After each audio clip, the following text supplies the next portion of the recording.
Hello, Allen Elementary. We are back. It is Friday, April 24th. Welcome to another read aloud. Let's get started with the Allen Giant mission. I am proud to be an Allen Giant. I know that I am here to learn. I am an important part of my classroom and school. I am responsible for my learning and my behavior.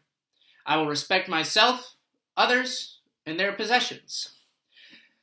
I believe in myself. We believe in each other. We are Allen Giants. We ride with giant pride. Now, there are a lot of things that I miss right now, and sometimes it's hard to see the positive things right around me. But this book is helpful in reminding me to be grateful and to see the good things around me in my neighborhood. And I hope that it does the same for you. It's called Last Stop on Market Street. It's by Matt de la Pena, and the pictures are by Christian Robinson. It's illustrated by Christian Robinson. Use your vocabulary, Mr. McHenry. Whoops! Here we go. Last Stop on Market Street. Beautiful illustrations, by the way.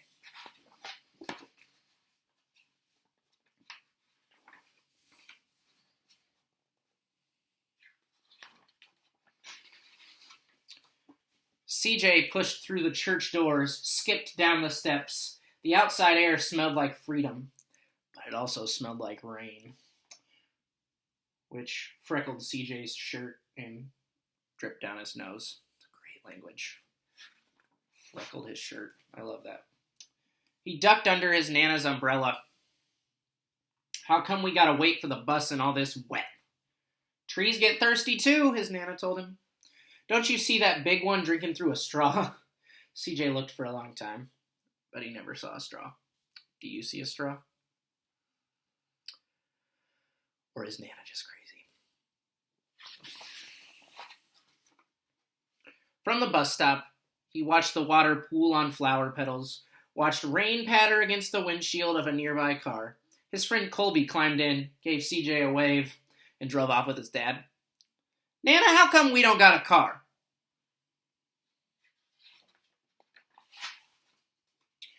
Boy, what do we need a car for? We got a bus that breathes fire and old Mr. Dennis, who always has a trick for you. The bus creaked to a stop in front of them. It sighed and sagged, and the door swung open.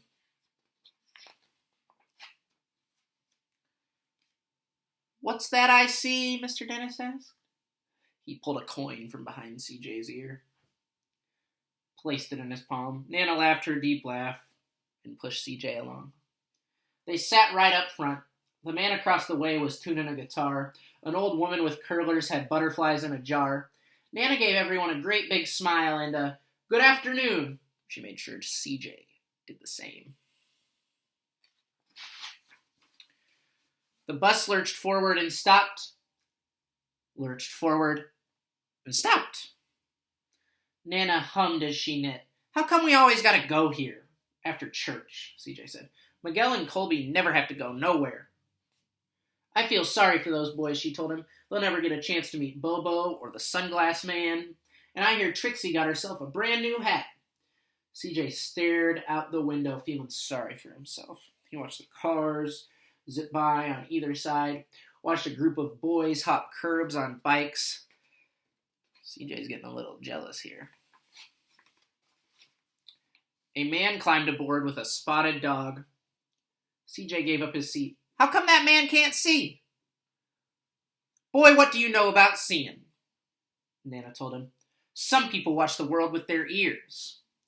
That's a fact. Their noses, too. The man said, sniffing at the air. That's a mighty fine perfume you're wearing today, ma'am. Nana squeezed the man's hand and laughed her deep laugh. Two older boys got on next. CJ watched as they moved on by and stood in back. Sure wish I had one of those, he said. Nana set down her knitting. What for? You got the real living thing sitting across from you. Why don't you ask the man if he'll play us a song? CJ didn't have to. The guitar player was already plucking strings and beginning to sing. To feel the magic of music, the blind man whispered. I like to close my eyes. Nana closed her eyes too. So did CJ and the spotted dog.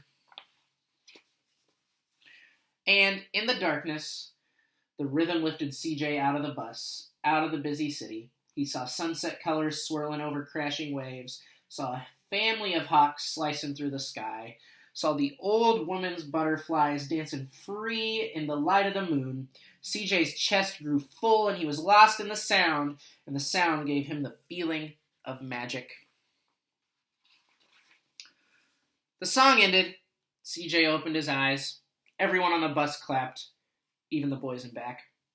Nana glanced at the coin in CJ's palm. CJ dropped it in the man's hat. Last stop on Market Street, Mr. Dennis called.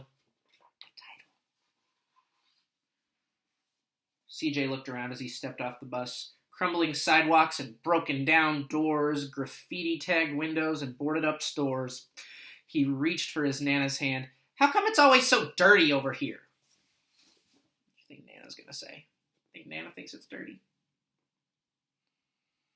She smiled and pointed to the sky.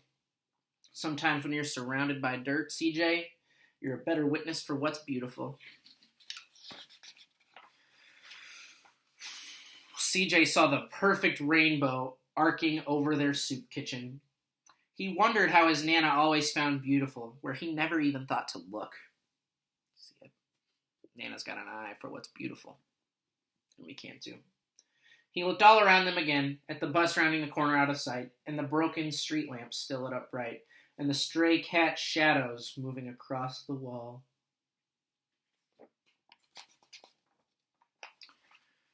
When he spotted their familiar faces in the window, he said, I'm glad we came.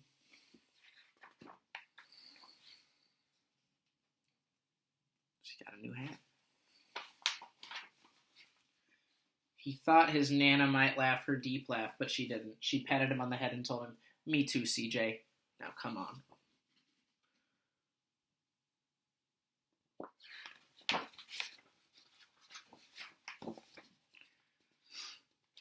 So today, this weekend, remember to find something beautiful even when you don't think you can. For me, it's a flower blooming in the yard, or the stars at night, or a rainbow in the sky. Sometimes just the sun shining. I hope that you're doing well, Giants. I hope that you're safe and healthy. We sure do miss you at Allen Elementary School, and we cannot wait until we can see you again. Have a good weekend, Giants. Bye.